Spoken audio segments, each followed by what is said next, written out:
ঘোষণা করলেন। আর এই সময় আমি অনুরোধ করব দুর্গাপুরকে। নমস্কার বন্ধুরা, গৌতমের সাথে এই চ্যানেলে আপনাদের স্বাগত জানাই।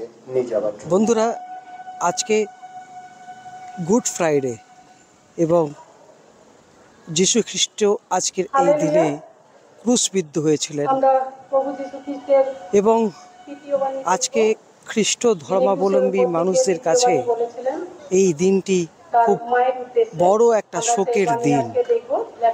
এই মুহূর্তে আমরা রয়েছি এই রানীগঞ্জের গির্জাপাড়ায় ওয়েসলিয়ান মেথডিস্ট চার্চে এবং গতকাল থেকে কিন্তু এখানে যিশুর উপরে উপাসনা চলছে। আজকে এই দিনে যীশু খ্রিস্ট যে ক্রুশবিদ্ধ হয়েছিলেন এবং আজকের এই দিনটিকে গুড ফ্রাইডে হিসেবে গণ্য করা হয়, কিন্তু আজকের দিনটাই কেন গুড ফ্রাইডে এবং আজকে শোকের দিন, কিন্তু তবুও আজকের দিনটি কেন গুড হিসেবে, গুড শব্দর মানেটা কি, এখানে সব কিছুই আমরা জানবো। আপনাদের এই চ্যানেলটি দেখতে হবে এবং এই ব্লগটি দেখতে হবে, তাহলে আপনারা সব জানতে পারবেন। পুরো শেষ অবধি দেখবেন, সাথে থাকুন, দেখতে থাকুন গৌতম। খ্রিস্টানদের কাছে আজকের এই দিনটা শোকের দিন। রোমানীয় সৈন্যদের দ্বারা আজকের দিনটিতে কাঠের ক্রুশের উপর বিদ্ধ করার পর যিশুর মৃত্যু হয়। কিন্তু এখানে প্রশ্নটা হলো, যদি এই দিনটা শোকের দিন হয় তাহলে একে গুড কেন বলা হয়?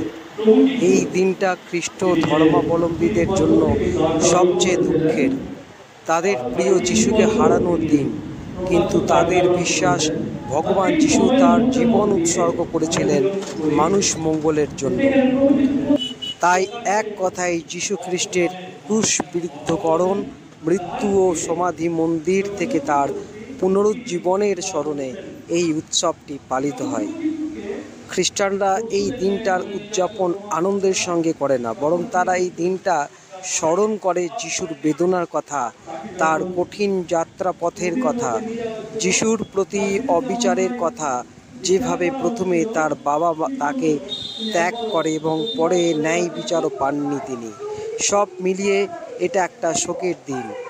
কিন্তু একটি গোষ্ঠী মনে করে এই উদযাপন আসলে হলো পাপের বিরুদ্ধে পুণ্যের জয়কে চিহ্নিত করে। অন্যায়ের বিরুদ্ধে ন্যায়ের এবং অশুভ শক্তির বিরুদ্ধে শুভ শক্তির জয়কে স্মরণ করতেই গুড ফ্রাইডে পালিত হয়। গুড ফ্রাইডেতে গুড শব্দটি আদতে চিহ্নিত করে ঐশ্বরিক শব্দটিকে। এটি আদতে গড ফ্রাইডে। আজকের দিনটা গুড ফ্রাইডে কেন বলা হচ্ছে? আজকে তো যেহেতু শোকের দিন, আজকে দিনটা গুড ফ্রাইডে এই কারণে বলা হচ্ছে যে আজ থেকে 2000 বছর আগে প্রভু যীশু খ্রিস্ট তার মৃত্যুবরণ করেছিল ক্রুশের মধ্য দিয়ে। আর আজকে আমাদের বিভিন্ন ধর্মাবলম্বী মানুষ আজকে আমাদের রানীগঞ্জ ওয়েলসিয়ান মেথডিস্ট চার্চে এসছেন, প্রভু যিশুর পূর্ণ শুক্রবার পালন করছেন। প্রভু যিশু আজ থেকে 2000 বছর আগে যে 7টি কথা বলেছিল, বাণী বলেছিল, আর সে প্রথম বাণী হচ্ছে, তিনি বলেছিলেন যে পিতা ইহাদিকে ক্ষমা করো, ইহারা কি করতেছে এরা নিজেও জানে না।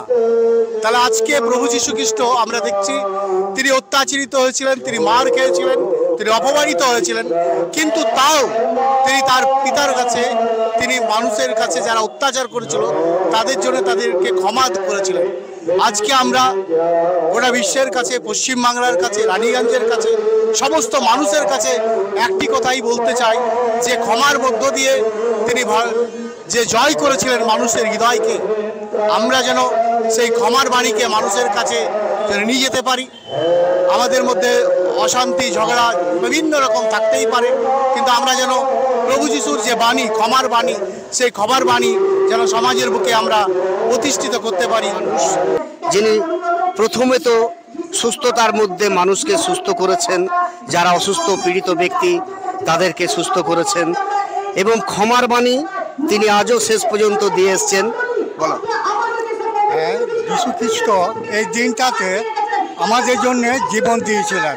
যার জন্য আমরা প্রতি বছর এই গুড ফ্রাইডেটা আমরা মানায় চলি। ঈশ্বরকে আমরা ধন্যবাদ জানাই। আমেন।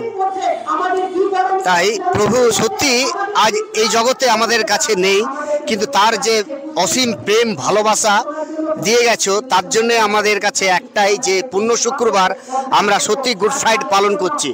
আমরা নিজেদেরকে যদি আমরা নিজেদের হৃদয়কে সত্যিকারের যদি অন্ধকার জগৎ থেকে আমরা যদি ভালোর জগতে যদি নিয়ে আসতে পারি, তবে আমরা প্রভু যীশু খ্রিস্টের সেই গুড ফ্রাইডকে আমরা সার্থক বলে গড়ে তুলতে পারবো।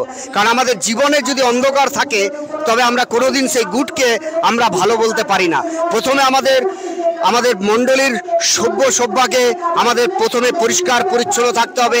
একের অপরকে যে ক্ষমার বাণী, যে প্রেমের বাণী যে তিনি দিয়ে গেছেন, সেই উদ্দেশ্যে আমরা যদি প্রত্যেককে একতা এবং প্রেম ভালোবাসা দিয়ে যদি আমরা নিজেদের জীবনকে সুন্দরভাবে গড়ে তুলতে পারি, তাহলে আজকের এই পূর্ণ শুক্রবার অর্থাৎ গুড ফ্রাইডেকে আমরা সার্থক বলে নিজেদেরকে সকলকে আমরা মনে করতে পারবো। তাই সত্যি প্রভু যীশু সত্যি সেই ক্ষমার বাণী আজও আমাদের মাঝে দিয়ে এসছেন। হ্যাঁ, সেই ক্ষমা যে পরস্পরকে প্রেম করো, ভালোবাসো, আপনার প্রতিবেশীকে প্রেম করো, এবং যিনি অন্ধ তিনি তাকে সুস্থ করেছেন, চক্ষু দান করেছেন, যিনি বাবা তাকে বলার শক্তি দিয়েছেন। সত্যি আজ এই জগতে আশ্চর্য আশ্চর্য কাজ প্রভু যীশু করেছে, এবং তার উদ্দেশ্যে আজকের আমাদের সেই পূর্ণ শুক্রবার অর্থাৎ গুড ফ্রাইডে আমরা আমাদের রানীগঞ্জ ওয়েস্টল্যান্ড মেথডিস্ট চার্চের পক্ষ থেকে আমরা উদযাপন করছি। যেন আমাদের উদ্দেশ্য একটাই, যেন আমরা প্রত্যেককে যেন ভালো হতে পারি। তাই পূর্ণ শুক্রবার যে নাম আমাদের কাছে আজকে হয়েছে যে গুড ফ্রাইডে, আমরা যেন প্রত্যেককে নিজের হৃদয়কে আমরা যেন ভালো করতে পারি, মনকে পরিষ্কার করতে পারি, তবেই আজকের আমাদের এই গুড ফ্রাইডেকে আমরা সার্থক বলে গড়ে তুলতে পারবো। ধন্যবাদ। বন্ধুরা, আপনারা শুনলেন যে আজকে গুড ফ্রাইডে এই কথার যে মানেটা কি, আজকে এই শোকের দিনও কেন গুড ফ্রাইডে, তো আপনারা দেখলেন। যদি আপনাদের ব্লগ ভালো লেগে থাকে, আপনারা প্লিজ লাইক, কমেন্ট, শেয়ার করবেন। এইভাবেই দেখতে থাকুন গৌতমের সাথে। ধন্যবাদ।